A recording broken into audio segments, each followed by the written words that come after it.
दुसरीकडे याच आंदोलकांमुळे रस्त्यावरती सुद्धा वाहतुकीची कोंडी निर्माण झालेली आहे। नवी मुंबई सायन पनवेल हायवेवरती वाशी टोलनाका इथे वाहतूक कोंडी झाली आहे। वाशी ते मानखुर्द पर्यंत वाहतूक कोंडी आहे। सोमवारचा दिवस आहे आणि मराठा आंदोलन यामुळे वाहतूक कोंडीमध्ये भर पडतीये। नवी मुंबई पोलिसांकडून वाहतूक कोंडी सुरळीत करण्याचा प्रयत्न केला जातोय। ते मानखुर्दला लावलंय का?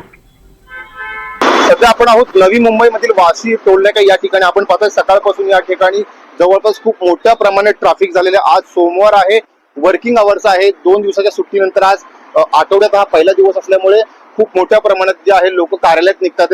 ते सरकारी असो खासगी असो खूप मोठ्या प्रमाणात गाड्या ज्या या ठिकाणी आहेत। आपण पाहताय इथून अगदी मानखुर्द पर्यंत जे आहे ट्रॅफिक जाम आहे। पुढे जर आपण पाहिलं तर बॅरिकेड्स लावले आहेत पोलिसांनी आणि काही चेकिंग करूनच गाड्या सोडतात।